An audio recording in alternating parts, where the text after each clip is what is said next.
Comprenons que le Saint-Esprit avec nous et en nous, le Saint-Esprit sur nous, et la troisième dimension, c'est le Saint-Esprit qui verse une onction spécifique au ministère qui est le tien.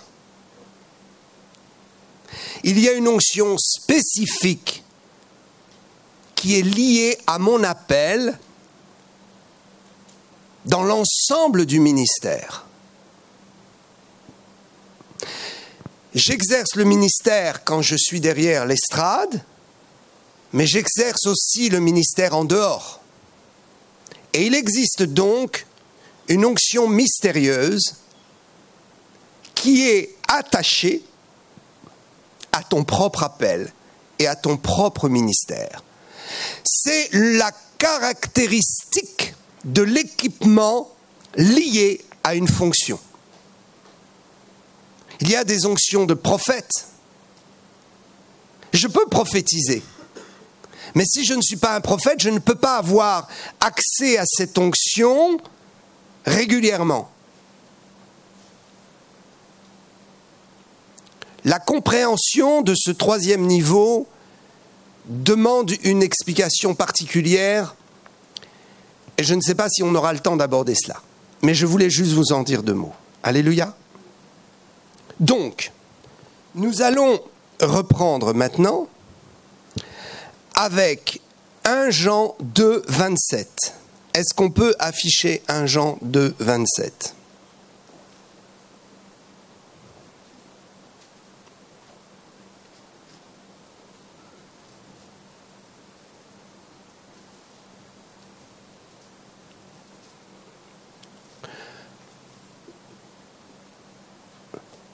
C'est coupé ?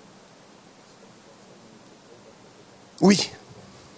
On va faire 5 minutes de pause. Est-ce qu'on peut se lever et... Ah, on peut, d'accord, ok. Sachez une chose, vous pouvez être né de nouveau, vous pouvez être sauvé et ne pas parler en langue. Une hérésie doctrinale nous a fait croire que nous étions sauvés lorsque nous étions baptisés dans le Saint-Esprit. C'est faux. Nous sommes sauvés lorsque nous recevons Christ dans nos cœurs. Le baptême, comme je l'ai dit, est un équipement. Alléluia. Je suis vraiment très heureux de travailler avec vous parce que je sens la possibilité de travailler dans la simplicité. Et je vous remercie parce que je ressens votre cœur et je ressens l'atmosphère très favorable de la réception du message et de la simplicité de vos cœurs pour avancer avec Dieu. Alléluia. On est tous dans la même barque et on va y arriver. Et vous allez y arriver. Il y a des appels sur vos vies, il y a des appels sur votre vie. Vous allez les réaliser. Croyez-le de tout votre cœur. Cela arrive. Amen. Alléluia. Donc on peut reprendre le verset. Je vais vous donner les 3 versets clés qui sont les versets qui nous permettent d'identifier l'onction en nous et avec nous, l'onction sur nous, et l'onction de l'appel spécifique au ministère. L'onction avec nous et sur nous, c'est l'onction du sacrificateur. L'onction sur nous, c'est l'onction du prophète, et l'onction spécifique dans les ministères, c'est l'onction royale. Alléluia. Mais pour l'instant, nous voulons rester simples dans notre explication et comprendre que l'onction en nous, c'est ce qui est décrit dans 1 Jean 2, 27. Pour vous, l'onction que vous avez reçue de lui demeure en vous. Demeure où ? En nous. Elle demeure. Elle est permanente. C'est l'onction du salut. Alléluia. C'est l'onction qui identifie la personne de Christ. J'ai été oint, c'est-à-dire que quelque chose a été déversé sur moi et a pénétré en moi. C'est le salut, la personne de Jésus. Il vit en mon cœur. L'onction que vous avez reçue de lui demeure en vous et vous n'avez pas besoin qu'on vous enseigne, mais comme son onction vous enseigne toute chose et qu'elle est véritable et qu'elle n'est point un mensonge, demeurez en lui selon les enseignements qu'elle vous a donnés. L'onction en nous nous permet de demeurer en lui, concentré sur lui, en communion avec lui, par l'enseignement qui nous édifie. L'onction en nous nous fait grandir. C'est ce que ce texte veut dire, n'est-ce pas? Pourquoi il faut persévérer dans une communion? Parce que cette communion qui est établie peut être aussi rompue. Imaginez 2 personnes qui vivent sous le même toit et qui ne se parlent jamais. Ils sont bien ensemble, ils sont bien mariés, ils dorment bien dans le même lit, mais ils ne communiquent pas. Donc le problème, c'est de communiquer avec la personne de Christ en moi. Comment? Eh bien, par l'enseignement, par la connaissance et par l'affermissement de ma foi dans le salut. Alléluia. Le deuxième texte, nous le trouvons dans Actes 1:8. Vous recevrez une puissance, le Saint-Esprit survenant, où ça? Sur vous. Le baptême du Saint-Esprit n'est pas la réception du Saint-Esprit en nous. Non, non, non, ce n'est pas la réception du Saint-Esprit en nous, comme nous l'avons peut-être cru. Il est question ici du Saint-Esprit survenant sur vous, survenant. Ce mot est très important, cela veut dire que c'est un manteau qui vient et qui repart.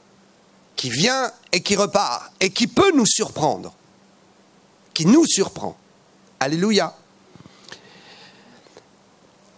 Et vous serez mes témoins. Nous voyons donc que cette onction sur nous, c'est pour le service. C'est pour être des témoins puissants. Pour pouvoir montrer au monde la puissance que nous avons reçue en nous par la personne de Jésus, par la résurrection, par l'acquisition du salut. Et vous serez mes témoins à Jérusalem, dans toute la Judée, dans la Samarie et jusqu'aux extrémités de la terre. Jusqu'aux extrémités de la terre. L'expansion de notre témoignage nous amène dans un 3e niveau qui est très proche de l'onction en nous et de l'onction sur nous.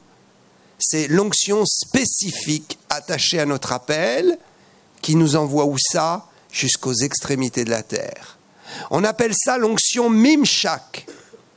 On a très peu prêché dans nos milieux français sur l'onction Mimshak. L'onction Mimshak, c'est l'onction de l'expansion. C'est ce qui nous permet d'être propulsés au-delà de notre territoire, au-delà de notre maison, au-delà de notre rue, au-delà de notre ville, au-delà de notre pays, jusqu'aux extrémités de la terre. Alléluia. Je parle de l'onction Mimshak dans une de mes vidéos YouTube.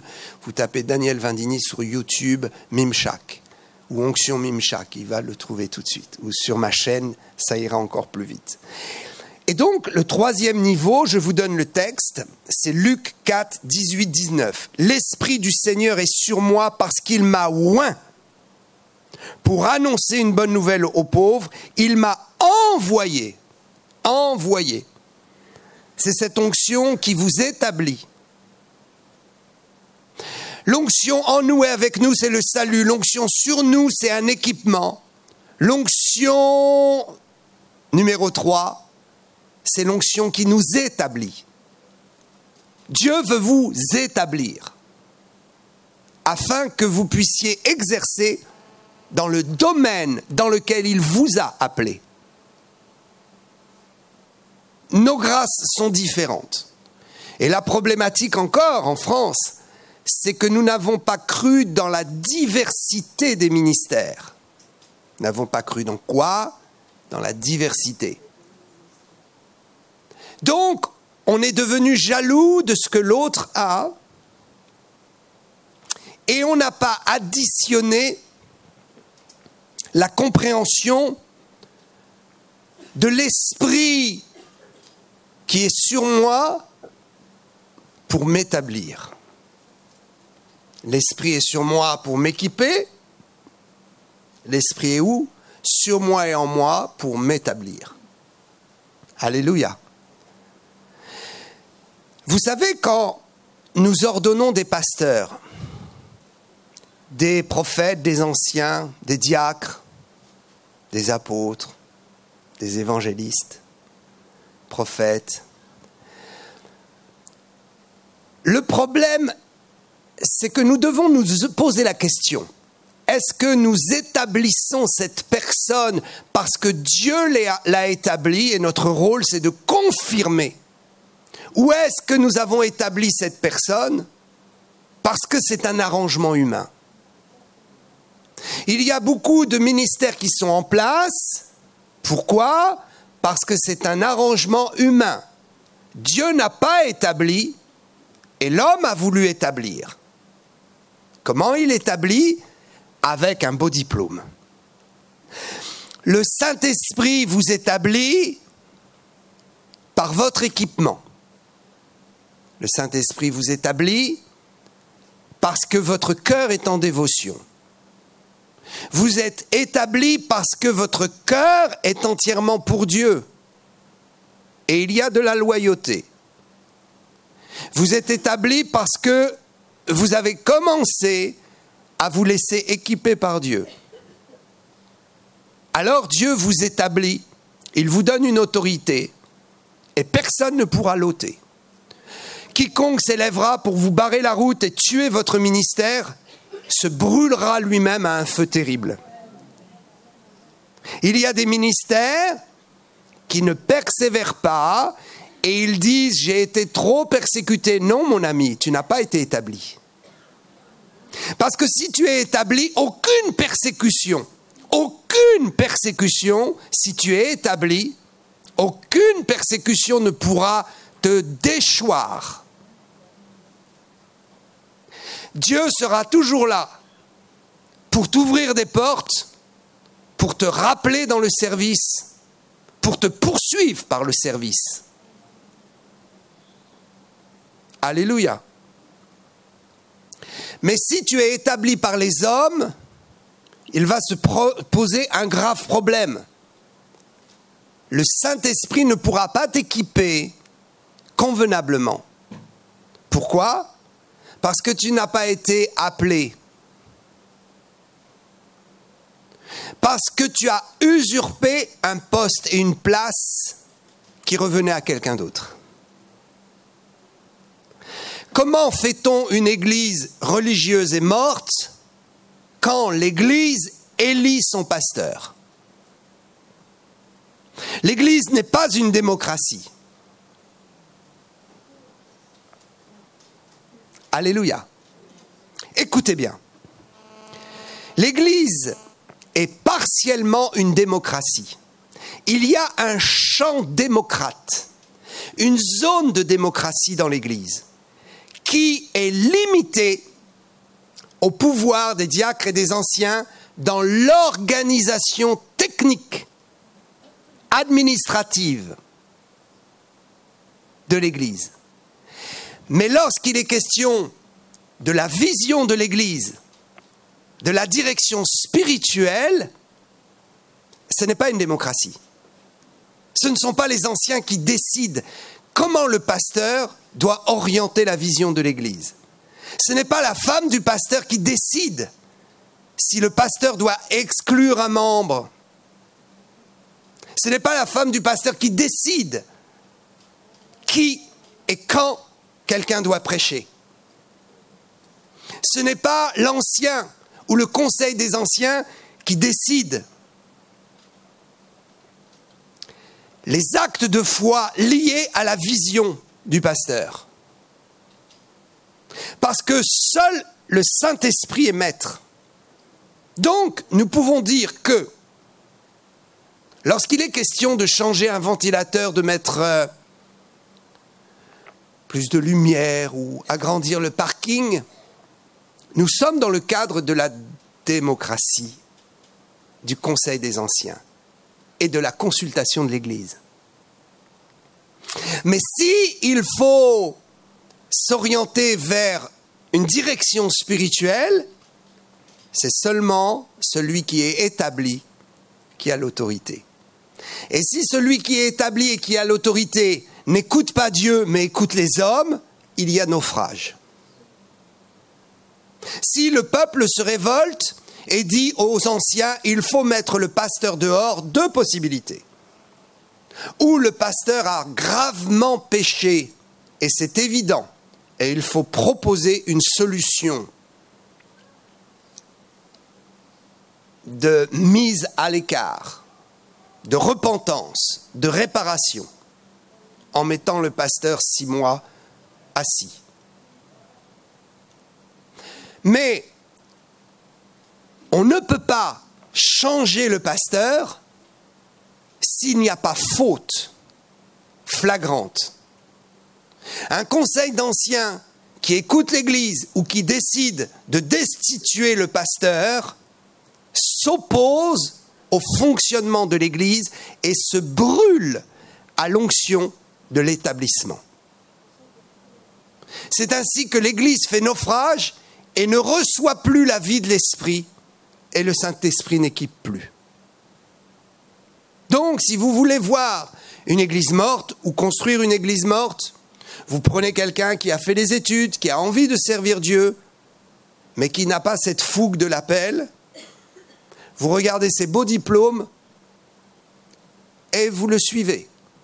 Et ça fonctionnera. Mais ce sera une église morte. Et celui qui en est le leader perdra toutes ses récompenses. Et l'Église ne progressera pas dans l'onction. C'est pourquoi cette troisième dimension est très très importante. C'est pourquoi nous devons comprendre qu'il faut prier et qu'il faut laisser Dieu faire. Il ne faut pas se précipiter. J'ai vu des cas où les églises ont eu leur pasteur qui a décédé et ils se sont précipités pour élire quelqu'un. Mais ce n'était pas dans le plan de Dieu, parce qu'ils n'ont pas laissé Dieu faire. Alors vous me dites, mais comment on laisse? C'est la foi. Laisser, j'appelle ça la providence de Dieu. La providence de Dieu va mettre des circonstances qui vont vous dépasser, qui vont se présenter et qui vont être l'évidence du choix de Dieu. Il ne faut pas se précipiter. Prenez l'exemple de Judas. Judas a été remplacé par les hommes et il a été aussi remplacé par Dieu. À quel moment a-t-il été remplacé par les hommes? Quand ils ont tiré au sort. Et quoi? Ils ont utilisé un système ancien testamentaire dans une nouvelle saison, la saison de la grâce.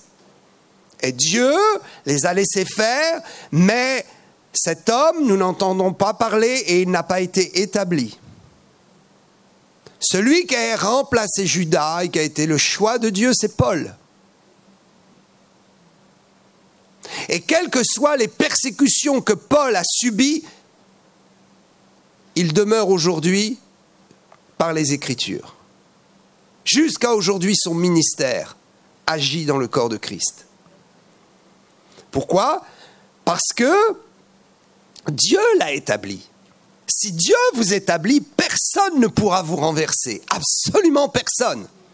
Mais si vous vous établissez vous-même ou que vous permettez à un groupe d'hommes ou une association ou une organisation de vous établir, vous aurez une certaine sécurité humaine, mais ce sera terrible parce que vous ne pourrez pas vivre l'onction. Et le jour où vous arriverez au ciel, ce sera des comptes terribles à rendre. Donc, je ferme la parenthèse sur ce troisième niveau et je vais revenir au premier et au deuxième niveau. Alléluia. Que Dieu nous aide à comprendre cela. Est-ce qu'on peut afficher Colossiens 1, 19? Je parle ici de la manifestation de l'onction qui peut se faire soit en nous, soit par nous. Vous avez donc compris, en nous, c'est l'onction du salut, un certain type de manifestation. L'onction par nous ou avec nous, c'est l'onction sur nous avec un autre type de manifestation. La manifestation de l'onction en nous, c'est la transformation qui est au premier regard moins spectaculaire que la manifestation de l'onction sur nous. Alléluia. Nous devons donc faire la différence entre les deux. La manifestation invisible, discrète, secrète, et la manifestation visible, bouleversante et puissante aux yeux des hommes. Le texte, il y a un petit décalage, est-ce qu'on peut le recentrer ? Ok.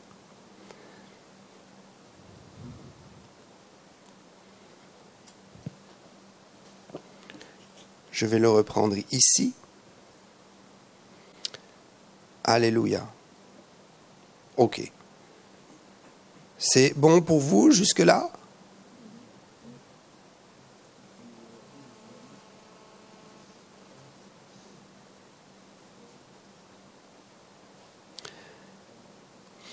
Car Dieu a voulu que toute plénitude habite où ? En lui. Il a voulu par lui réconcilier tout avec lui-même, tant ce qui est sur la terre que ce qui est dans les cieux, en faisant la paix par lui, par le sang de sa croix. Dieu a voulu que la plénitude habite en lui. Mes frères et sœurs, nous avons tous reçu le partage, la connexion, l'entrée dans une zone qui s'appelle la plénitude de Dieu. Nous avons tous reçu de sa plénitude, dit l'Écriture. Comment ? Par l'onction en nous. Et cette plénitude, nous allons la découvrir. Nous allons découvrir comment elle fonctionne par le Saint-Esprit sur nous, qui va démontrer les œuvres concrètes dans ce monde visible de la puissance de Dieu. La plénitude, elle commence en nous. Certains disent, mais la plénitude de Dieu, c'est de faire la manifestation de la puissance visible. Non, la plénitude est en Christ, et Christ est en nous, la plénitude est en nous. Donc, l'œuvre qui va commencer dans la manifestation de l'onction en nous, c'est une transformation et une connaissance comme nous l'avons vu. Certains peuvent, écoutez bien, expérimenter le Saint-Esprit sur eux sans avoir reçu le Saint-Esprit en eux. Waouh! Certains peuvent être religieux et ne pas être nés de nouveau et expérimenter une puissance sur eux. Ils ne servent pas Dieu, Dieu se sert d'eux. C'est pourquoi il est écrit, quand nous avons fait ceci, cela, et prophétisé, etc., et Jésus dit, je ne vous ai jamais connus. Pourquoi ? Parce qu'ils ont manifesté une onction sur eux, mais l'onction en eux n'existe pas. C'est pourquoi la plénitude, elle est en nous. Elle n'est pas dans les manifestations extérieures. Les manifestations extérieures ne sont qu'un reflet et qu'une expression de la plénitude. Mais la plénitude réside en nous. C'est pourquoi, en manifestant l'onction en nous, nous pouvons arriver à tout. Quelle est la manifestation de l'onction en nous ? Un changement radical. La parole m'édifie, la communion intérieure avec Christ, la relation que j'accorde à Christ en moi, transforme mon être, modifie mon âme, amène mon âme à un degré supérieur dans le domaine de la résurrection et permet à mon âme de commencer à toucher à la résurrection. Quand je manifeste le caractère qui est en Christ, une partie de mon âme manifeste ce qui sera éternel. Donc une partie de mon âme est déjà ressuscitée. Parfois, nous voyons le reflet de Christ sur quelqu'un. Dans son expression, dans son visage, dans sa paix, nous pouvons dire ce que je vois là, c'est déjà la résurrection d'une partie de son âme, parce que cela, ça va demeurer éternellement. Et la gloire qui est sur nous est le reflet de l'onction qui est en nous. Je peux manifester la gloire sur moi et dégager une gloire sans pour autant être dans une hauteur du Saint-Esprit sur moi. Je veux donc d'abord m'attacher au Saint-Esprit et à l'onction en moi et à sa manifestation. Le changement de l'âme. Le cœur qui est lavé. Nous avons besoin de laver notre cœur. Notre cœur a subi des agressions. Notre cœur a été meurtri, frappé par l'histoire de ce monde, de notre vie. Notre parcours a fait que nous avons été confrontés à des déceptions, à des trahisons, à des méchancetés, qui ont fait quoi? Qui ont abîmé notre cœur, qui ont meurtri notre cœur. L'onction en moi guérit mon cœur et me répare. Alléluia! L'onction en moi se manifeste par une transformation de mon être intérieur qui marche de degré en degré dans la paix de Dieu, dans la satisfaction de Dieu, dans la tranquillité avec Dieu. Mon histoire, c'est quoi? J'ai été abusé. Mon cœur a besoin d'être guéri. Je peux guérir mon cœur par cette onction intérieure. Je veux dire quoi? Je veux dire que mon cœur a besoin d'être lavé. Et ce n'est pas la puissance sur moi ou sur quelqu'un qui est manifestée qui va laver mon cœur. Le miracle ne lave pas le cœur. Voir un miracle, être dans une ambiance de miracle, ne lave pas ton cœur. Ce qui lave ton cœur, c'est ta repentance. Or, la repentance se produit par l'onction en moi. Ce qui nettoie mon cœur du mauvais caractère, de la méchanceté, de l'hypocrisie. Quoi donc? Un cœur qui est sale, un cœur orgueilleux, une nature orgueilleuse, prétentieuse, susceptible et détruite par l'onction en moi, ma communion avec Dieu. L'onction qui va être manifestée sur l'homme de Dieu et qui va changer l'atmosphère et m'amener dans une atmosphère de puissance, va m'encourager, m'attirer à cultiver mon rapport avec Jésus. Donc, à activer l'onction qui est en moi, qui fait quoi? Qui nettoie mon cœur. Qui fait quoi? Qui nettoie mon cœur. C'est pourquoi nous devons mourir à nous-mêmes. Et nous devons activer cette grâce extraordinaire que nous avons de pouvoir faire la paix avec Dieu, nous réconcilier avec Dieu, être en communion avec Jésus, en activant cette communion qui existe déjà en moi. Souvent, nous disons « je ressens la présence de Jésus ». On ne peut pas ressentir la présence. On ressent les effets de sa présence. On ressent quoi? Les effets de sa présence, qui nous permettent d'identifier, de nous rappeler qu'il est là, et qui nous invite à quoi? À être en communion avec lui. Alléluia. Donc, nous avons reçu de cette plénitude. Alléluia. L'onction en moi m'amène à connaître la nature de Dieu. La manifestation de l'onction sur moi m'amène à connaître la puissance et le pouvoir de Dieu. La nature et le pouvoir sont deux choses différentes. Vous pouvez identifier le pouvoir d'un homme, mais ne pas connaître qui il est. Vous le connaissez à travers l'expression du pouvoir qu'il a. Mais lui, qui est-il? Ne jugeons pas trop rapidement.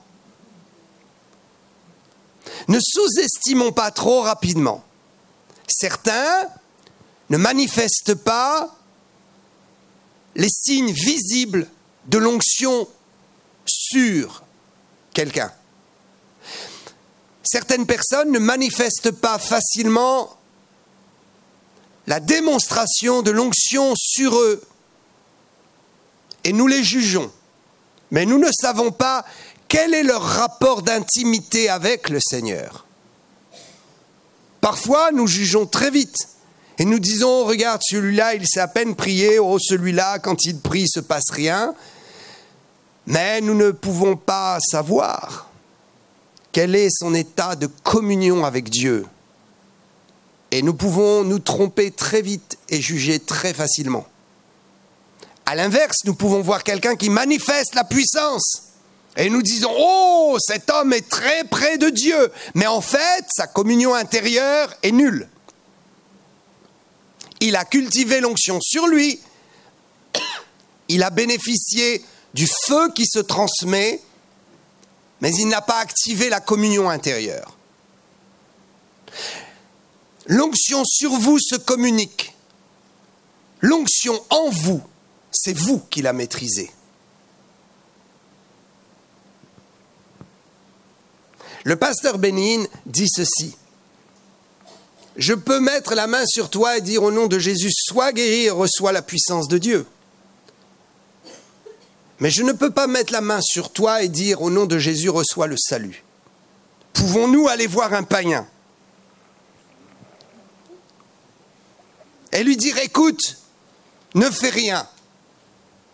Je mets la main sur toi et je te dis, reçois le salut et tu es sauvé. Impossible. On ne peut pas transférer ce type d'onction. Mais on peut mettre la main sur un malade païen et dire au nom de Jésus, sois guéri, il sera guéri. Nous pouvons lui transmettre l'onction de la puissance qui est sur nous, l'équipement pour le service. Donc ceci est fondamental pour nous amener à réaliser que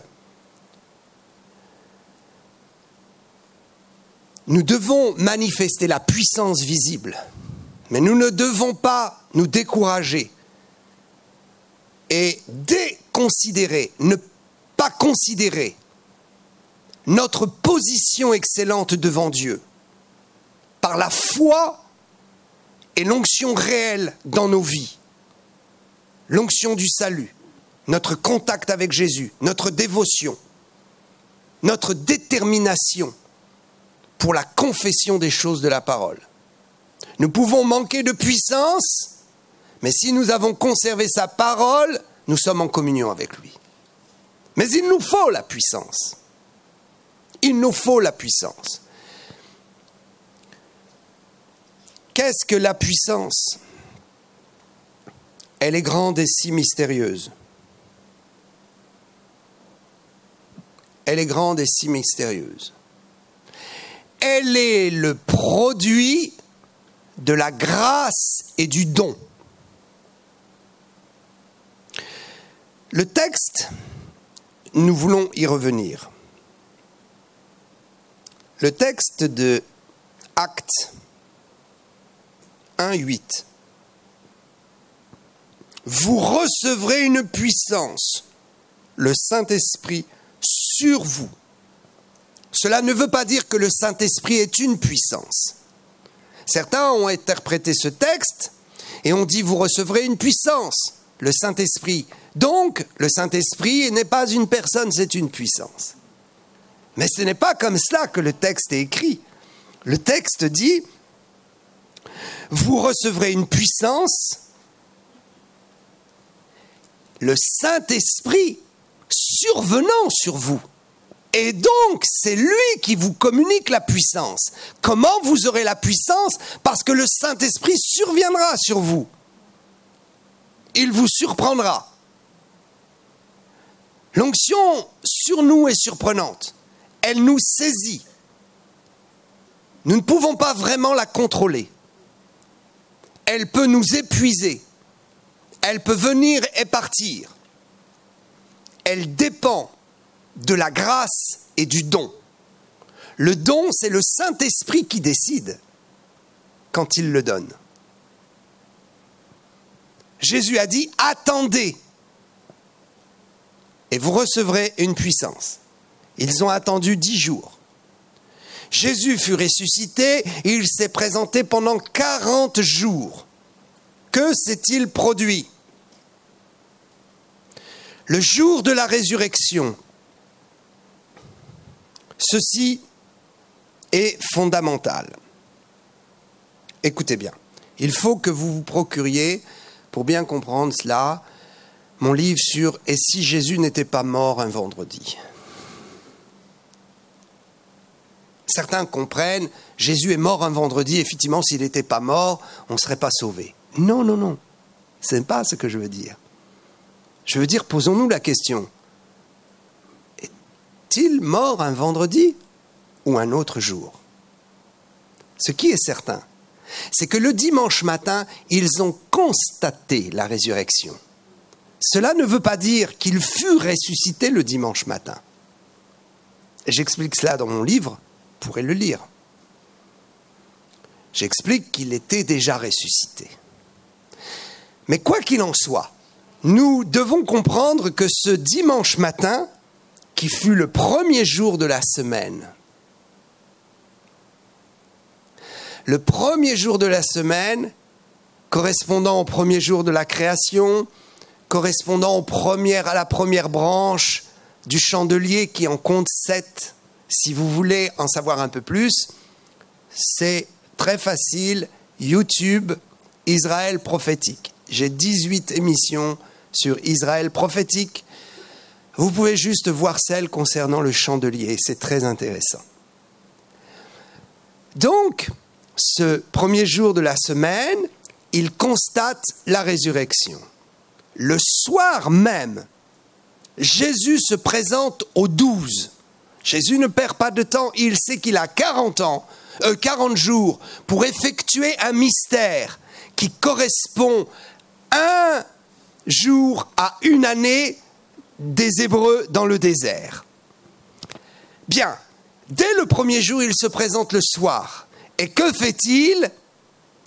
Il souffle sur ses disciples et il dit « Recevez le Saint-Esprit ». À ce moment-là, ils sont nés de nouveau. Ils sont nés de nouveau. Ils ont reçu l'Esprit en eux. Ils ont reçu la personne de Christ en eux. Cela ne pouvait pas se faire avant. Il fallait attendre que Jésus soit ressuscité. Pourquoi? Parce que Jésus, dans la chair, n'a neutralisé volontairement son omniprésence. Écoutez ceci, c'est tellement important. Jésus a été privé du palais du roi pendant 3 ans et demi. Mais ce qui est plus terrible, Dieu a été privé de la présence de son Fils pendant 3 ans et demi. Pendant tout ce temps, Jésus, Dieu, s'est fait homme et a neutralisé volontairement sa capacité d'omniprésence. Puisqu'il avait neutralisé sa capacité d'omniprésence, il ne pouvait pas venir dans le cœur de ses disciples. Il fallait qu'il meure, qu'il ressuscite pour récupérer sa royauté, son omniprésence, et se présenter avec son corps physique ressuscité, souffler sur eux, être présent physiquement dans un corps ressuscité et glorieux, un mystère extraordinaire, souffler sur eux et entrer en eux. Imaginez, Jésus est présent en chair et en os, il souffle sur vous, il est devant vous et dès maintenant, il demeure en vous. Ce soir-là, un des disciples a loupé la saison, il a dû la récupérer plus tard. Thomas n'était pas présent. Vous savez qu'il y a des réunions où il faut vraiment être présent. Il y a des réunions qu'il ne faut pas louper. Certaines, on peut les louper. Mais il faut être dans la vie de l'esprit pour savoir quel est le moment opportun où il va se passer quelque chose. Alléluia. Donc, ce soir-là, il souffle sur eux et c'est un véritable problème pour certains théologiens qui ont tout mélangé et qui n'arrivent pas à comprendre et qui se disent, et même nous-mêmes, nous relisons les Écritures et nous nous disons, mais c'est quoi cette histoire qu'il a soufflé sur eux et il a dit recevez le Saint-Esprit alors qu'il leur dira attendez la promesse pour être baptisés dans le Saint-Esprit. Ça veut dire que le baptême dans le Saint-Esprit, ce n'est pas recevoir l'Esprit, c'est être contenu dans l'Esprit. Le baptême, baptisma, veut dire être immergé. Ils ont été immergés. Pourquoi ? Parce que le Saint-Esprit était en eux. Et il est venu sur eux. Mais il peut venir sur toi et t'immerger sans te pénétrer de l'intérieur, sans pénétrer ton cœur. Ceci est difficile à comprendre dans notre raisonnement théologique. Mais quand nous comprenons la logique des choses, nous disons mais c'est tout à fait le juste. Et quand nous lisons de près le texte, nous nous rendons compte que Acte 1:8 n'a jamais parlé du Saint-Esprit en nous, mais du Saint-Esprit qui nous enveloppe. Le baptême veut dire être immergé dans quelque chose qui te contient, mais que tu ne contiens pas. Donc ils ont reçu le Saint-Esprit. Et savez-vous comment ça s'est produit ? Le Saint-Esprit est venu sur eux comme des langues de feu. Le feu est resté au-dessus d'eux, il n'a pas pénétré à l'intérieur. Ils ont été équipés et ils ont reçu la puissance de Dieu. Cette puissance leur a permis d'être des témoins merveilleux. Jésus est donc ressuscité. Le premier jour, il donne la réalité absolue de la nouvelle naissance, dès le premier jour de la manifestation de sa résurrection. Pendant 40 jours, il va enseigner. Et il va faire quoi ? Il va souffler à nouveau sur d'autres disciples et il va commencer à enclencher la nouvelle naissance dans beaucoup de cœurs qui l'avaient suivi avant.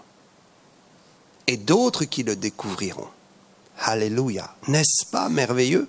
N'est-ce pas extraordinaire ? 40 jours. Puis il est enlevé au ciel et il dit maintenant, ce n'est pas suffisant, attendez une promesse. Vous recevrez une puissance par ce Saint-Esprit que plusieurs ont déjà reçu dans leur cœur. Donc le Saint-Esprit est descendu 10 jours après, ce qui fait 40 et 10, 50. Jésus est mort le jour de Pessah. Pessah, c'est la Pâque juive. Pessah, c'est l'agneau immolé en souvenir de la libération de l'Égypte. Quand Dieu a dit « Moïse, il faut sortir cette nuit, tu immoleras l'agneau ». Ce jour de la résurrection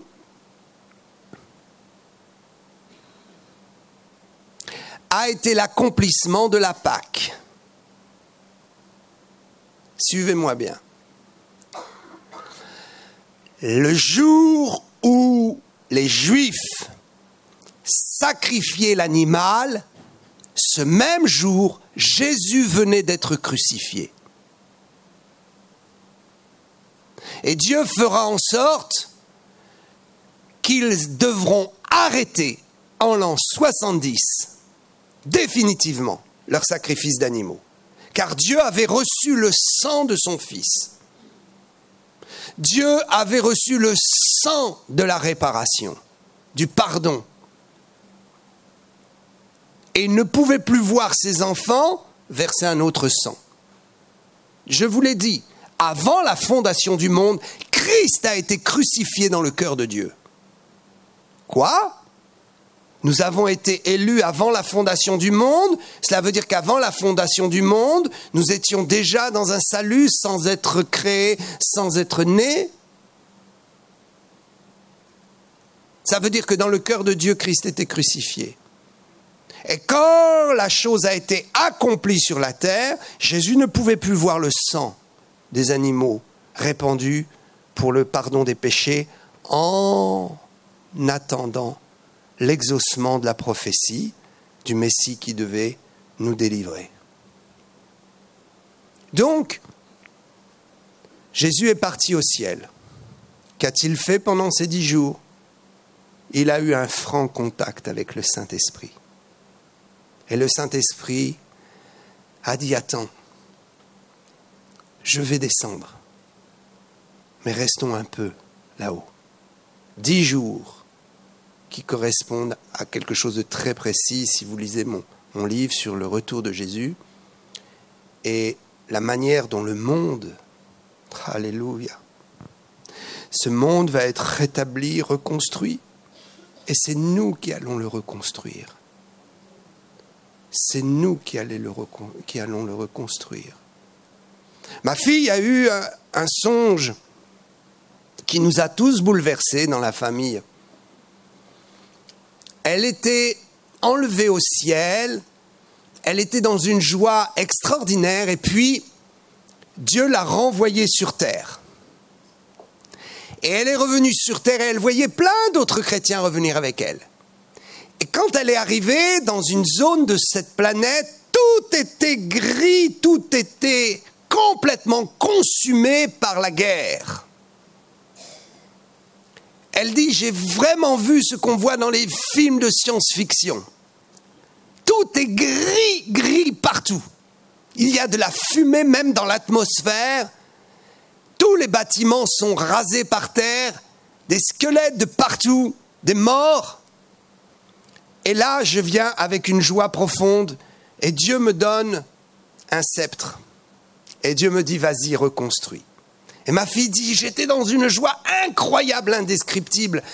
Je volais, je ne touchais pas le sol, et partout où j'allais, j'ordonnais la reconstruction et la bénédiction. Et partout où j'ordonnais, j'étendais ma main, et tout refleurissait, tout redevenait vert. Les arbres poussaient des couleurs extraordinaires, et tout se remettait en place. Savez-vous que nous allons participer à la reconstruction de ce monde au jour où Jésus nous ramènera des noces de l'agneau pour 1000 ans de gloire. Alléluia. Il y aura un temps qui sera utilisé pour rétablir le chaos de ce monde. Et c'est vous et moi qui le ferons. Ce ne seront pas les anges, nous aurons à juger les anges. Ce ne sera pas le monde, la Bible dit que nous allons juger le monde. Si le monde est jugé par nous, le monde sera reconstruit par nous. Si les anges seront jugés par nous, cela veut dire qu'ils nous serviront encore jusqu'au millénium. Alléluia. grâce extraordinaire, merveille, Jésus a envoyé son esprit pour prolonger son ministère à travers nous, par la puissance des choses visibles, qui ont affaire à la puissance de Dieu. Alléluia. Le Saint-Esprit en nous, l'onction en nous, permet de nous connecter à la source. Comprenons. Certains chrétiens recherchent l'amour fraternel, l'amour de leur vie. Mais ils oublient une chose. L'amour n'est qu'une manifestation. De qui? De Christ. L'amour est une personne. Si vous voulez donc vivre l'amour, connectez-vous à la personne. Arrêtez de chercher l'amour, cherchez Christ en vous. Cherchez l'onction de Christ en vous. Et l'amour coulera de lui-même. C'est la manifestation de l'onction en nous. L'amour, la joie. La joie est une expression, mais la joie est une personne. Jésus est la personne de la joie. C'est lui qui nous permet d'exprimer la joie. Communiez avec lui. Intensifiez votre onction intérieure et la joie sera manifestée d'elle-même. Ne cherchez pas la joie, cherchez Jésus et la joie jaillira. La manifestation de l'onction en nous, c'est l'amour, c'est la joie, c'est la vie. Certains se battent pour la vie. Ils cherchent la vie, mais ils devraient communier avec la personne qui est la vie. Jésus est la vie. Toute forme de vie dans ce monde porte en lui-même l'essence de la personne de Christ. Savez-vous que toute vie sur cette terre est connectée à Christ parce que la vie n'est pas une manifestation, la vie est une personne qui se manifeste par une existence.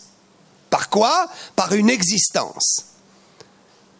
N'ayez pas peur de la mort, ne vous battez pas pour obtenir la vie, ayez une communion et élevez le niveau de votre onction personnelle intérieure et la vie se manifestera d'elle-même. Alléluia. Jésus a combattu la mort par sa vie. Savez-vous que Jésus ne pouvait pas mourir, puisqu'il est la vie.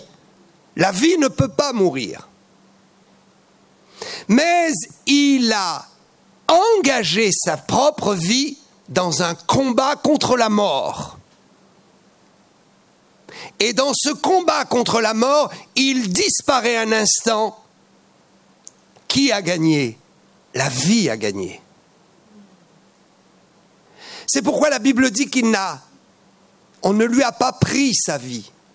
Il l'a donnée pour la reprendre. Alléluia. L'onction intérieure, l'onction en nous se manifeste. La manifestation de l'onction, c'est cela.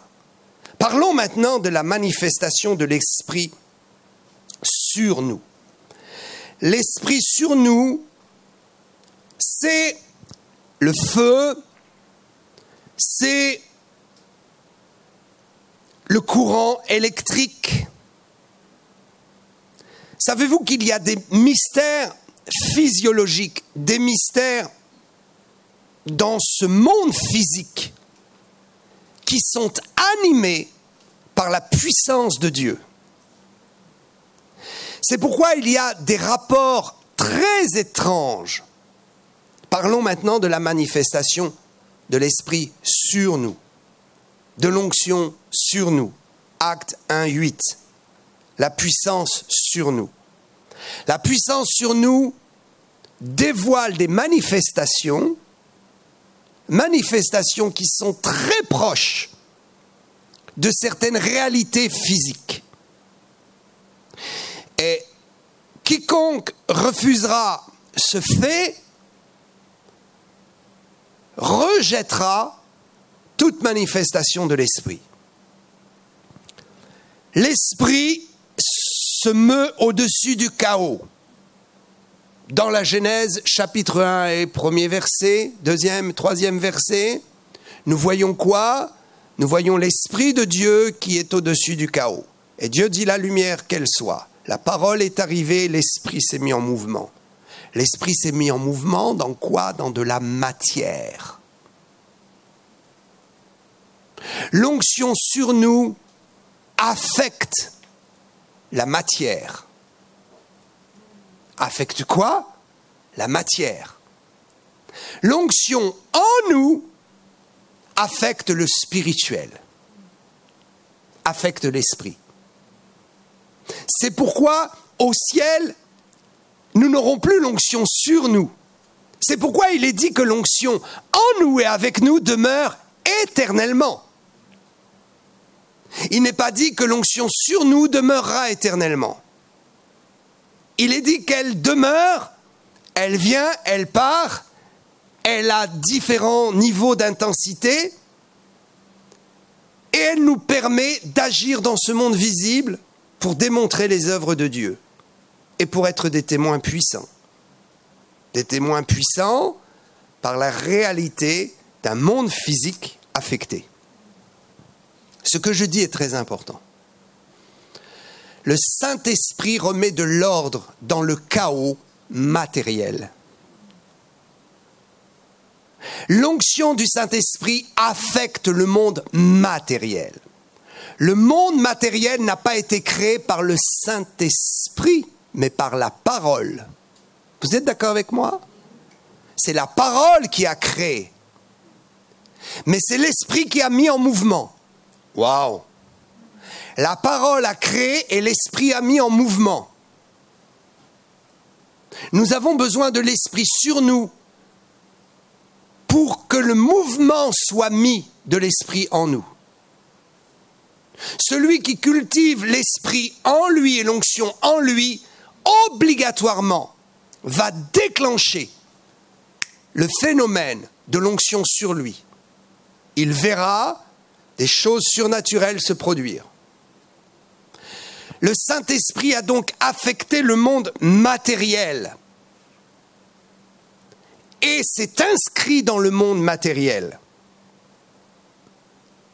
Sachez une chose, c'est que les grands physiciens ont découvert depuis l'ordinateur la science quantique. La science quantique, c'est ce qui vous permet d'avoir des ordinateurs. C'est incroyable comment nous pouvons déterminer que le retour de Jésus est proche par le fait que la connaissance augmente vraiment. Et que même l'homme a déterminé qu'il y a un esprit dans la matière. Et que la matière est animée par une force qui est un esprit à l'intérieur. Ce qui veut dire que lorsque l'onction est sur moi, l'opération physique se produit, le physique réagit et il y a une manifestation visible, très proche des manifestations que nous connaissons dans le naturel. Prenez l'exemple d'une prise électrique. L'électricité choque, anime d'une énergie la matière qui est en son contact. Quand le Saint-Esprit vient, nous sommes comme branchés à l'énergie directe, à la puissance de Dieu, et notre corps peut être électrisé. Certains refusent la manifestation physique de l'Esprit sur nous parce qu'ils ne comprennent pas une bonne fois pour toutes que Dieu est partout et en tout et que l'Esprit qui manifeste la puissance de Dieu et dans le monde matériel. Et que lorsque nous sommes connectés à la pure puissance de Dieu, à la pure puissance de Dieu, le courant électrique n'est pas la pure puissance de Dieu. Elle est un reflet de la puissance de Dieu. Elle se manifeste parce qu'en elle, chimiquement, physiquement, physiologiquement, se trouve un dépôt qui remonte à la création. Chaque particule de matière détient en lui-même un dépôt de la puissance de Dieu. Et physiquement, on peut animer les atomes et déclencher une partie de cette puissance mystérieuse. Mais nous parlons ici de la source et de la plénitude, la connexion directe avec la puissance du Saint-Esprit par la foi, par le revêtement de la puissance, par la manifestation de la personne de l'Esprit qui crée en nous un bouleversement dans les cellules et dans la matière. C'est pourquoi, quand l'onction saisit, elle affecte cette onction-là, cette onction pour le service, cette onction pour le témoignage, cette onction pour démontrer la puissance dans le monde visible. Lorsqu'elle nous saisit, obligatoirement, elle provoque une manifestation dans le visible, dans le physique. Obligatoirement. Nous savons que la chair n'est pas ressuscitée et n'est pas en cours de résurrection. Vous avez compris ça, n'est-ce pas? Cela veut dire que quand la puissance de Dieu se manifeste dans la matière, dans le monde visible, le corps qui n'est pas préparé à la résurrection est en choc terrible. Le choc se produit dans les cellules et le corps est obligé de réagir. Donc nous pouvons ressentir une forte impression d'électricité dans notre corps. Ça m'est arrivé d'avoir le bras complètement électrisé, comme si je mettais la main dans du 110, du courant. Et quand ça arrive, on peut guérir les malades. On peut toucher quelqu'un et l'onction se transmet. Je vous ai dit que votre communion avec Dieu ne peut pas se transmettre. Mais la puissance qui est en vous peut se transmettre. Je ne peux pas vous communiquer ma vie de prière. Je ne peux pas prier pour vous et faire en sorte que d'un seul coup, ma vie de prière devienne la vôtre. Il faudra la cultiver vous-même, la vôtre. Je peux juste insuffler un souffle qui va vous donner un boost.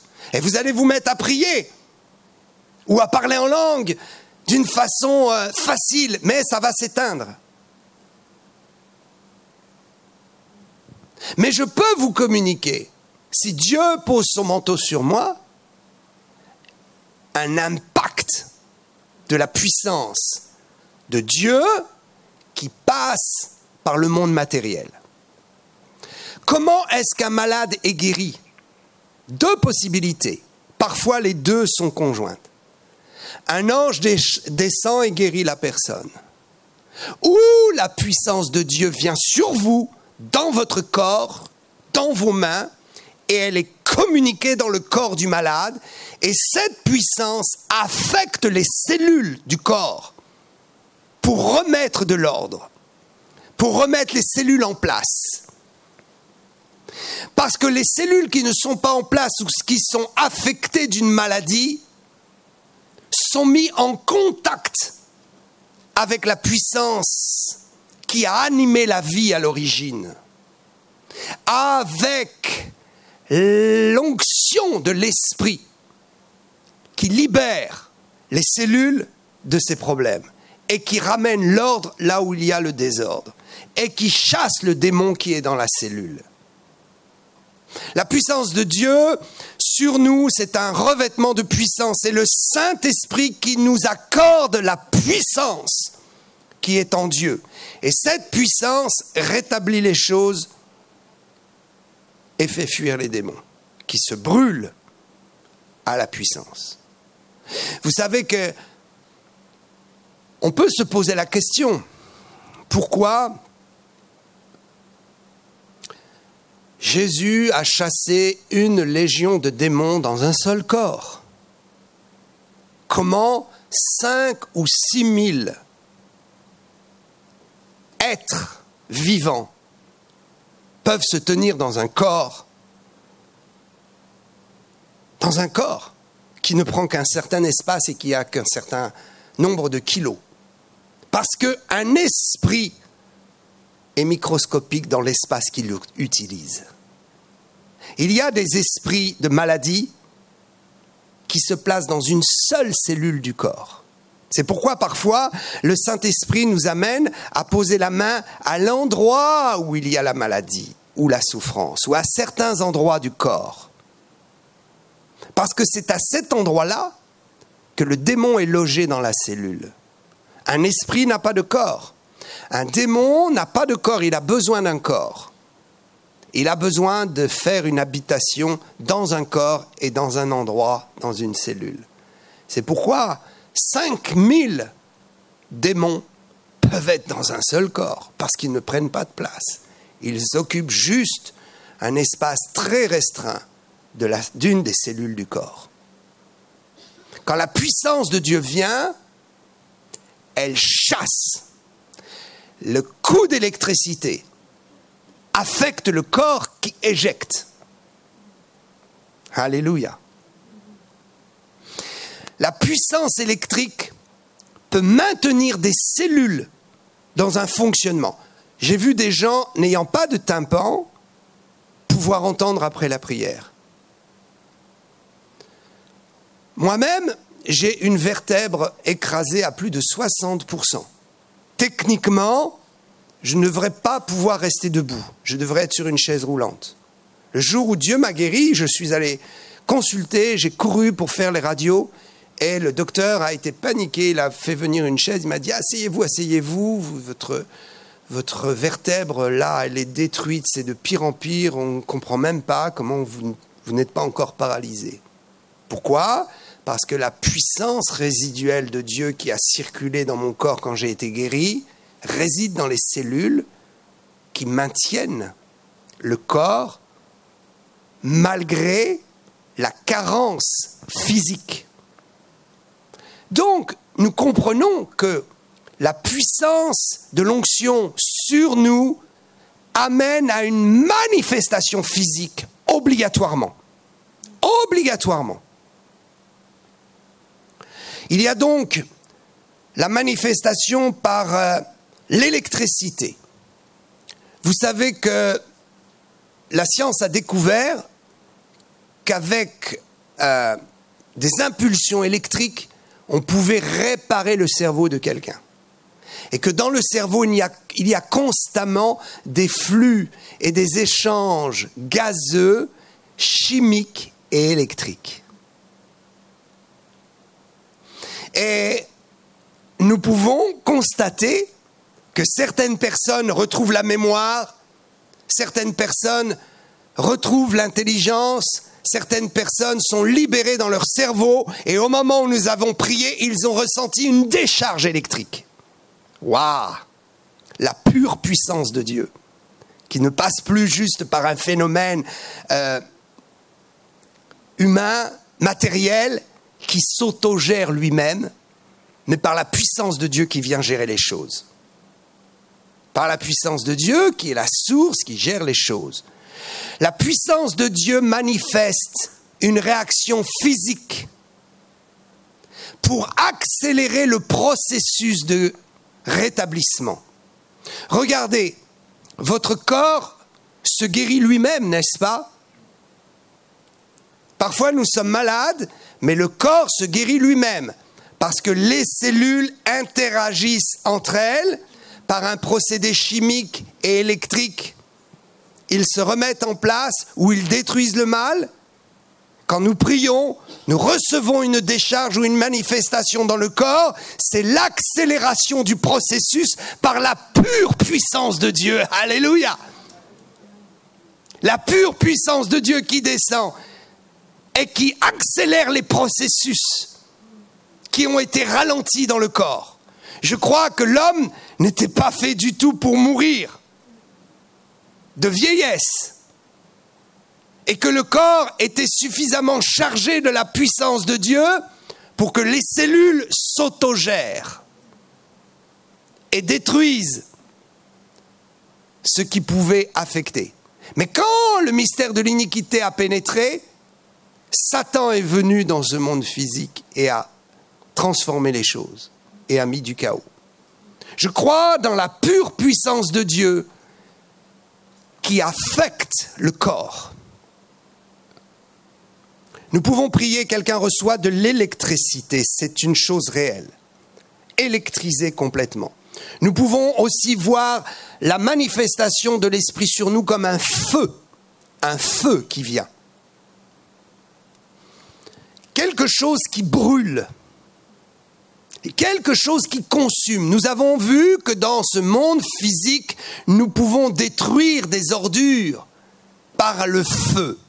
Qu'est-ce que le feu, cet élément chimique qu'on ne peut pas maîtriser, qu'on ne peut pas comprendre, qu'on ne peut pas saisir? Pouvez-vous saisir une flamme? Impossible. Le feu est déjà l'expression dans ce monde d'une réalité de l'action de l'esprit qui active les cellules pour les échauffer les unes avec les autres et par cet échauffement produire une transformation de la cellule, une libération de la cellule. Je ne parle pas comme un scientifique. Je vous dis que c'est une évidence. Nous pouvons prier pour quelqu'un et il ressent le feu sur lui. Ça chauffe, vraiment. Quelque chose se produit et nous devons bénir Dieu.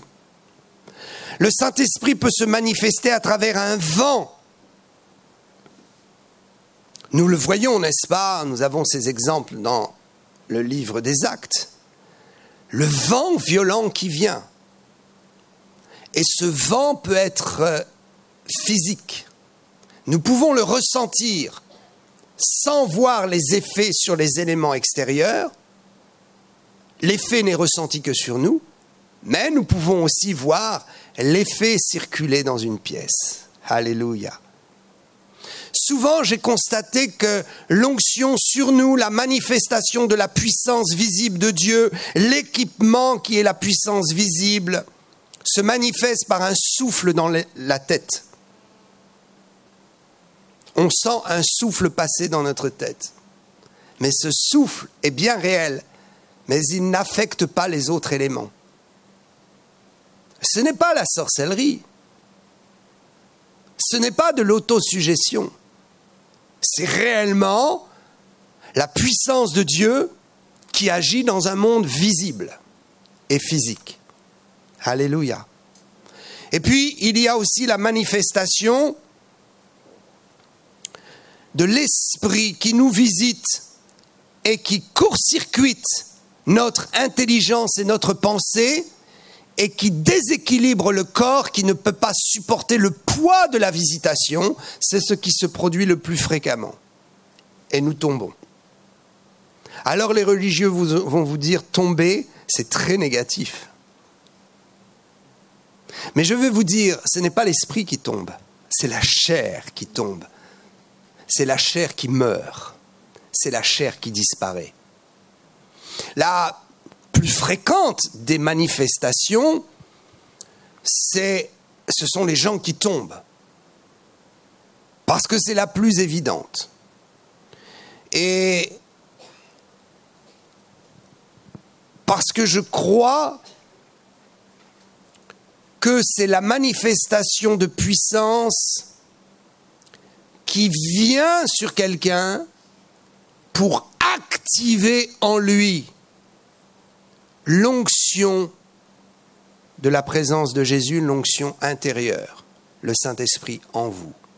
C'est une connexion entre le Saint-Esprit et la puissance du Saint-Esprit extérieur qui pénètre le corps et qui rejoint ce même Saint-Esprit à l'intérieur. Un mystère, n'est-ce pas? Ce que j'ai remarqué, c'est que lorsque l'onction la plus facile à répandre, c'est lorsque nous sommes saisis de la présence de l'Esprit. Nous pouvons dire la présence tangible de Dieu, une puissance qui nous saisit et que nous impactons quelqu'un et que son cœur est ouvert et réceptif et il reçoit cette communion et il en est bouleversé au point d'être déséquilibré.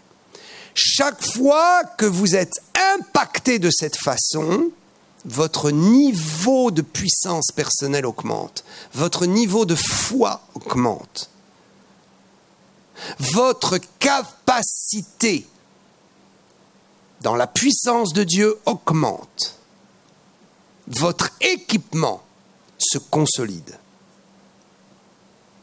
Alléluia. Souvent, dans mon équipe, je forme dans mon église des jeunes et quand l'onction me saisit, ils sont impactés et ils ont compris qu'à chaque fois qu'ils se relèvent, ils ont acquis un niveau supplémentaire et qu'il faudra qu'ils l'entretiennent. Et qu'à force d'être impactés, nous voyons d'un seul coup la manifestation visible de la puissance de Dieu sur nous. La puissance de Dieu sur nous est répandue pour les autres. Souvenez-vous ce que j'ai dit. Le Saint-Esprit nous oint, c'est un don. Le don du salut, le don de Christ en nous, premièrement. Ensuite, le don de l'équipement. Le don du salut, c'est pour nous. Le don de l'équipement, c'est pour les autres. Ah, mais vous dites, mais c'est pour moi, puisque c'est moi qui le reçois. Non! C'est un équipement pour que la finalité soit d'affecter la vie de quelqu'un. Le don passe par moi, mais il n'est pas pour moi. L'équipement m'est donné, non pas pour moi, mais pour construire pour quelqu'un. Pour aider et affecter quelqu'un, afin qu'il grandisse dans la communion avec la puissance, dans l'habitude de la puissance. Vous savez,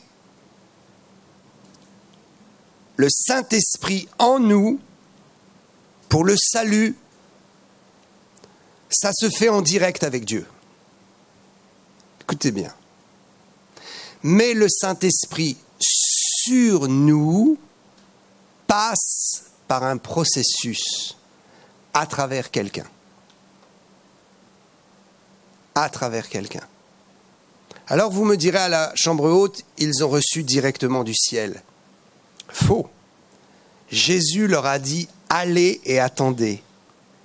Ils ont été connectés au ministère de Christ.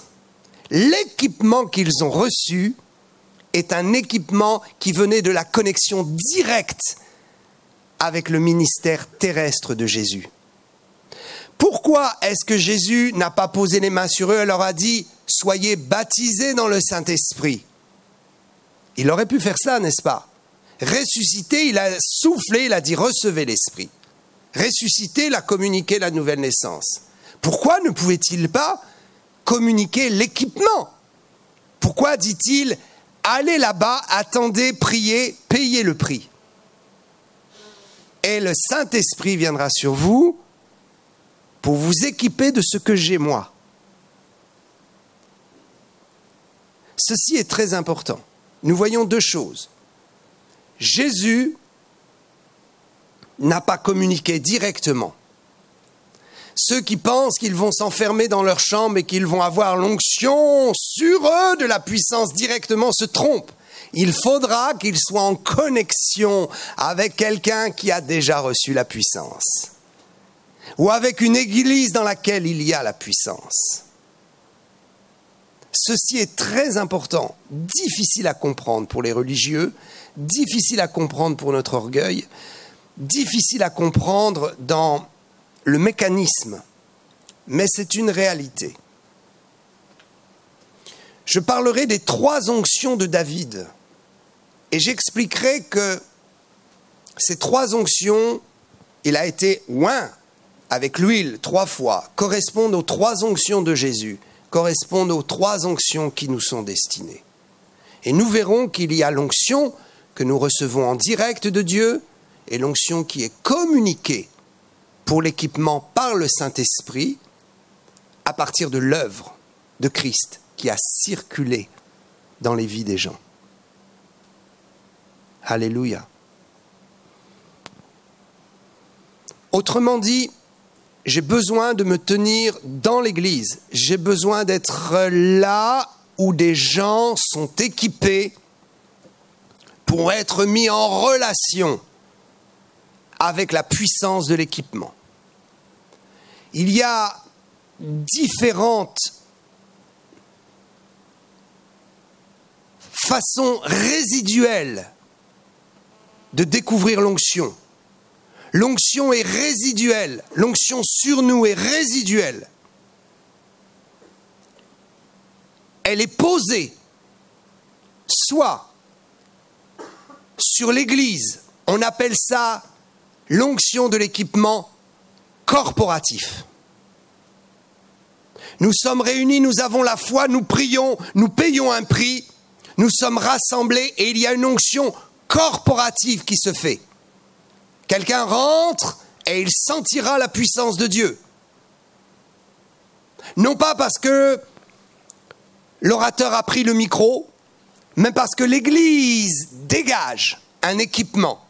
Chacun dégage son équipement personnel et crée une onction corporative. Nous avons vu ça dans beaucoup de réveils. Notamment, le prophète Kakou Séverin m'a expliqué comment la première fois, il est allé au Canada, la première fois où il a connu le réveil de Toronto. Il m'a dit, pasteur, dès que l'avion s'est posé à l'aéroport et que je suis sorti de l'avion, j'ai senti l'onction sur la ville. Et j'ai été au bénéfice de cette onction, qui s'est cumulée à mon onction personnelle. Donc, il y a l'onction des lieux. Il y a l'onction de l'Église, l'onction corporative. Ceux qui regardent et qui vivent l'Église sur Internet se privent de l'onction corporative. Ils se privent de la communion. Ils se privent de la communication de l'équipement. Paul dira, je désire vivement vous voir pour vous communiquer. Il ne dit pas, je désire que vous lisiez mes lettres, je désire vivement que vous entendiez par moi afin que mon ministère vous communique. Il dit non, il faut qu'on se voie, que je pose la main sur vous, que je vous prêche, que par le contact physique, visuel, vous puissiez recevoir une onction qui est sur moi, qui est l'onction de mon ministère, et qui se répand sur vous. Et vous repartez et vous dites, waouh, j'ai un équipement, et je peux le faire fonctionner et l'amplifier. Parce que j'ai été connecté à l'onction de Acte 1:8 et à l'onction du ministère. Donc, nous avons besoin, s'il vous plaît, c'est important ce que je dis, nous avons besoin, je vous expliquerai peut-être un jour, je suis en train d'écrire un livre sur comment ne pas perturber l'onction. Ne pas perturber l'onction. Nous avons tellement à apprendre, mais nous allons y arriver. Amen. Je disais que donc il faut être en communication pour être en communion et recevoir.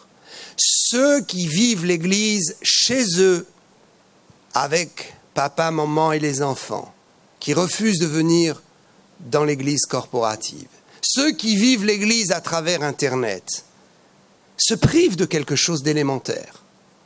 Un, ils se privent de l'onction corporative qui va déclencher l'onction sur eux. Et je l'expliquerai avec David.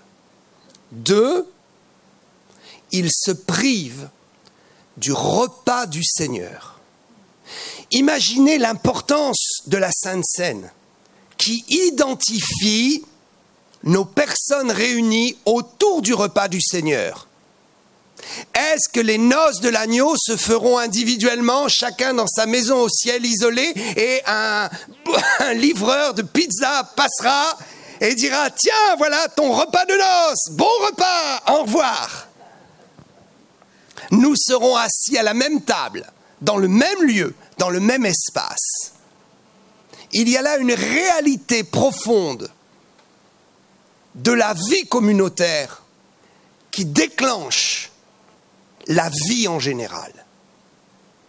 La vie, c'est Adam et Ève.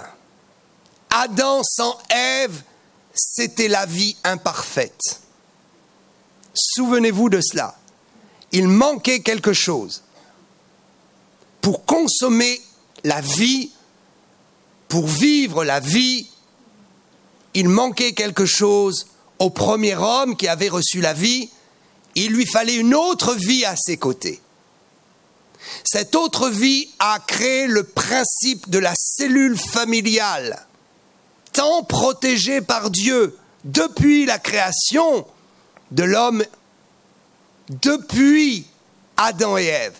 La notion de la famille est tellement protégée parce qu'il n'y a pas de vie vécue sans le partage avec une autre vie. L'isolement est satanique. L'isolement, je vais vous dire c'est quoi l'isolement? C'est la damnation éternelle. Savez-vous ce qu'est la damnation éternelle? C'est l'isolement de Dieu et l'isolement des autres. Celui qui est dans la perdition et dans la damnation éternelle ne communique avec personne. Il est isolé. Il ne partage plus rien. Il est seul dans les ténèbres du dehors. La solitude détruit la vie. C'est pourquoi nous avons besoin de ces deux éléments. L'Église réunie identifie la connexion avec l'onction sur nous et le rassemblement des saints identifie la vie parfaite, les noces de l'agneau. La consommation de la vie n'est pas un isolement. Le téléphone, FaceTime, Facebook, ne sont que des réalités superficielles qui ne peuvent pas nous permettre de jouir d'une vraie communion. Il est donc important de comprendre que partout où il y a un réveil, il y a rassemblement des saints. Peu importe où Dieu vous envoie et dans quelle barque il vous envoie, et parfois ce sont des galères, ces barques-là. Mais si Dieu veut que vous arriviez à bon port dans une galère, ne quittez pas votre galère. Transformez votre galère en vaisseau de croisière. Peu importe où il vous met, où il vous appelle, mais restez là où il vous a mis. Et ne partez pas tant qu'il ne vous dit pas de partir. Ne changez pas de bateau constamment. Identifiez votre bateau. Restez dans ce bateau et continuez. Peu importe dans quelle barque il vous met, l'important c'est que vous ayez la fierté de vous trouver dans une barque dans laquelle vous travaillez avec les autres, dans laquelle vous identifiez l'onction sur vous. L'onction sur moi, tout seul dans ma chambre de prière, ne me sert à rien. L'onction en moi, tout seul dans ma chambre de prière, c'est toute ma vie. À quoi servirait-il que le Saint-Esprit me oigne puissamment dans mon bureau tout seul si je suis seul? Le don, c'est pour affecter quelqu'un.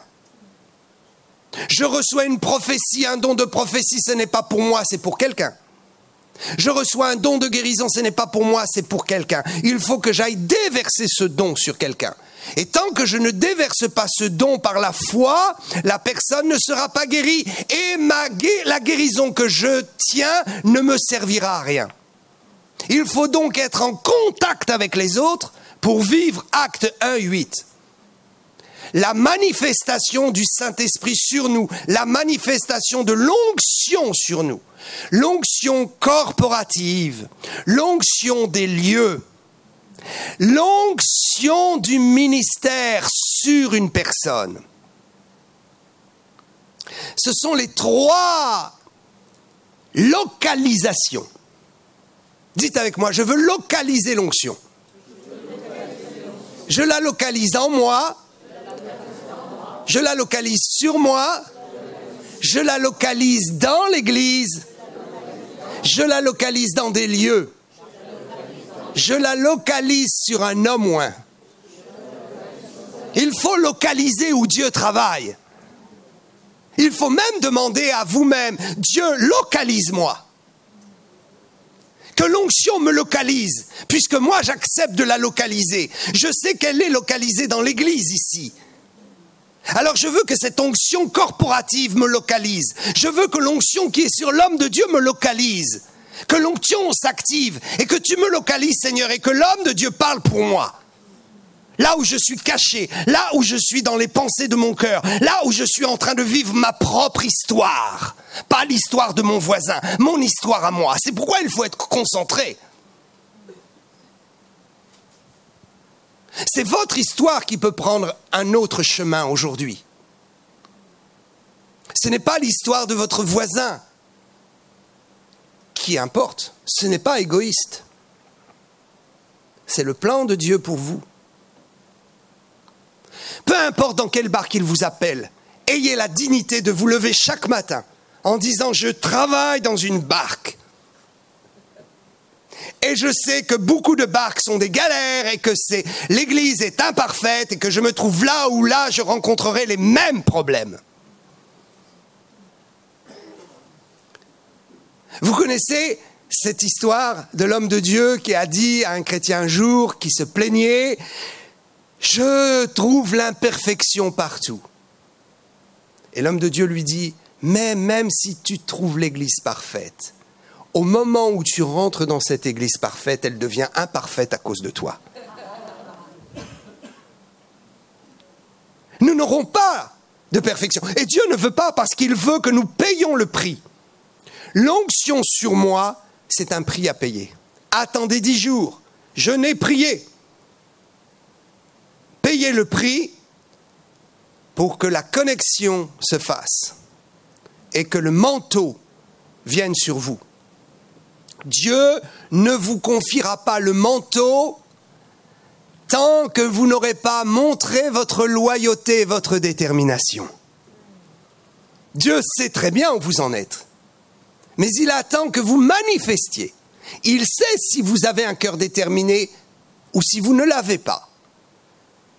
Donc s'il sait que vous avez un cœur déterminé, il pourrait vous mettre tout de suite le manteau, mais il ne le fera pas, parce qu'il attend que vous démontriez par des actes votre détermination à payer le prix et à recevoir le manteau. Nous pouvons vivre toute notre vie chrétienne sans recevoir le manteau, mais nous devons nous poser la question, à quoi ça sert de rester sur terre et de vivre notre vie chrétienne si nous ne vivons pas la puissance de Dieu? Jésus a dit, restez à Jérusalem jusqu'à ce que le chrétien qui ne recherche pas le revêtement de puissance devrait rester où il est. Trop de chrétiens se lèvent dans l'église et se disent « Je veux faire ci, je veux faire ça ». Mais Dieu dit « Reste assis jusqu'à ce que tu sois oint ». Tu veux servir Dieu, il faut que tu sois oint, équipé pour le service que tu veux faire ou le service qu'il te demande. Alléluia. Oh, n'est-ce pas un Dieu merveilleux que nous avons et que nous servons? N'est-ce pas extraordinaire de comprendre ces mécanismes et de comprendre que le Seigneur nous a tellement fait grâce de pouvoir cheminer dans la compréhension des choses les plus excellentes. Le monde ne peut pas avoir accès à ce que nous touchons, ce que nous voyons. Le monde n'a pas accès à cela et ne pourra jamais y avoir accès. Mais nous pouvons avoir accès et nous allons transformer notre espérance.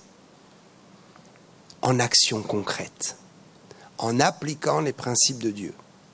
Je veux vraiment motiver votre foi, vous aider à être déterminé, à dire « je sens la puissance de Dieu en moi, la détermination, je veux le faire ».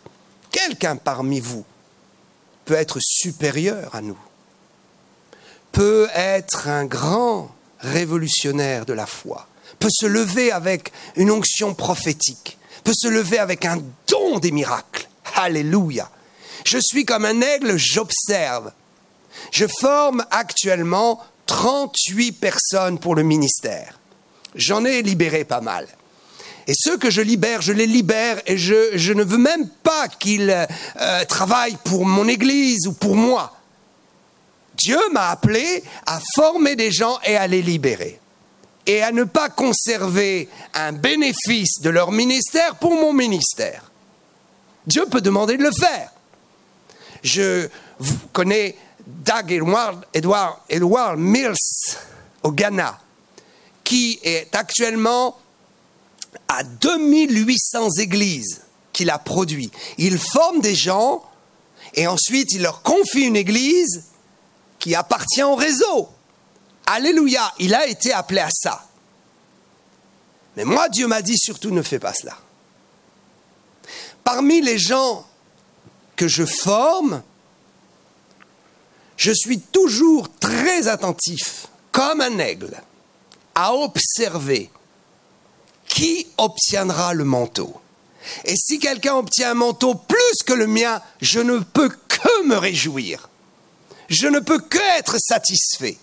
Parce que l'important, c'est que l'Église de Jésus-Christ en France, l'important, c'est que nos églises, nos communautés connaissent des hommes et des femmes oints par le manteau pour transformer notre génération. Peu importe qui Dieu utilisera, peu importe qui aura le courage de payer le prix, mais il faut qu'il y ait des gens qui se lèvent et qui payent le prix. Il faudra les encourager, il faudra les entourer. Il y a un jeune prophète que je forme depuis 3 ans, qui a des révélations incroyables. Il peut vous donner votre date de naissance, le nombre de frères et sœurs que vous avez. Il peut dire des détails tellement précis de votre vie que ça fait peur. Mais avant d'arriver à ce stade, il disait beaucoup de bêtises. Et je l'ai bien encadré. Et à un moment donné, le diable m'a dit « Pourquoi tu prends tant de peine ? Paye le prix pour toi, ne paye pas le prix pour lui. Il va te dépasser dans la prophétie. » J'ai dit à Satan, tu es un menteur. La réussite de ce garçon me donnera la promotion de mon ministère, c'est certain. Et je préfère m'asseoir et le voir dans l'onction.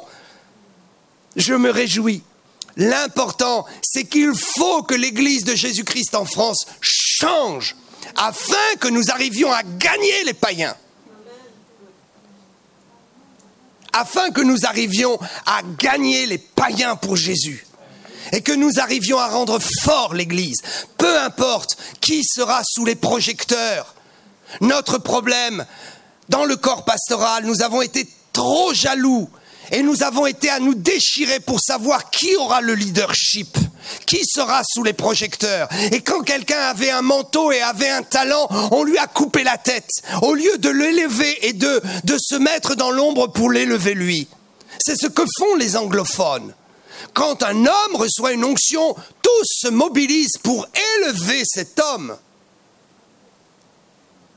Afin que Jésus soit glorifié. Et afin que l'onction sur nous soit communiquée, dispensée et multipliée. Afin que nous ayons de plus en plus de gens oints qui prient pour nous et qui libèrent l'onction de Actes 1:8 dans l'Église. C'est ça le plus important. Le plus important, c'est que vous réussissiez. Je suis persuadé qu'au milieu de nous, il y a des gens qui ont reçu des prophéties, qui ont un appel et qui ne rentrent pas dans leur appel par manque d'onction. Parce que c'est l'onction qui va faire votre réputation. C'est l'onction qui va vous dévoiler au grand jour. L'onction en vous ne vous dévoilera pas au grand jour, mais l'onction sur vous vous fera connaître. Et ce n'est pas de l'orgueil, c'est de la bonne logique, du bon sens. plus vous allez chercher ce manteau sur vous et la manifestation de l'onction par la puissance du feu, par la puissance des tremblements, par la puissance électrique, par la puissance qui vous jette à terre. Alléluia! Par la puissance qui vous fait crier comme un lion sur une armée de démons. Par la puissance qui vous fait dévoiler les cœurs troubles, doubles, les hypocrites, les destructeurs de vie. Il y a des gens qui s'infiltrent au milieu de nous avec un cœur double, hypocrite, religieux, et qui tuent l'onction. Je rêve de voir des églises fortes en France et des gens oints, véritablement oints du manteau de la puissance. Nous allons y arriver.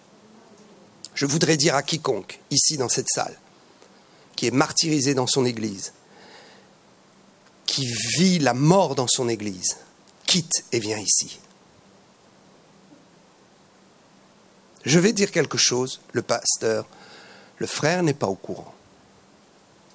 Mon cœur reçoit un écho favorable du ciel pour ce lieu, et Dieu me dit qu'il approuve et qu'il va donner sa faveur dans ce lieu. Et qu'il va se susciter une église vivante ici. Vous pouvez être les auteurs de ce projet de Dieu. Vous pouvez devenir des diacres, des anciens.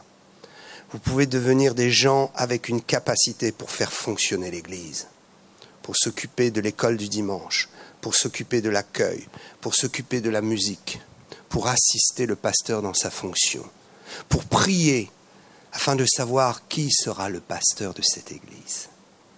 Il peut y avoir un homme de Dieu qui soit le gérant de l'œuvre et il peut y avoir un pasteur. Parfois, nous sommes trop compliqués dans notre tête. Je reste le pasteur principal de mon église, mais je suis en train de me détacher de plus en plus de la fonction pastorale pour rester l'homme de Dieu qui donne la direction et la vision. Mais j'ai nommé un pasteur et je vais en nommer 2 cette année dans mon église, afin de pouvoir rester un peu assis, de profiter du manteau qui est sur eux et de pouvoir également aller partout où Dieu m'envoie de plus en plus. C'est la vision d'un cœur libre. Un cœur libre n'est pas jaloux. Nous devons prier pour que le Seigneur libère le cœur de nos pasteurs qui est enchaîné dans l'amertume, la jalousie. Ils ne sont pas à l'aise parce qu'ils ne vivent pas la puissance de Dieu et le manteau sur eux. Ils ne sont pas à l'aise parce qu'ils prêchent toujours les mêmes choses. Ils n'arrivent pas à entrer dans les profondeurs de la parole pour nourrir le peuple. Ils sont amers parce que Dieu ne répond pas à leurs prières.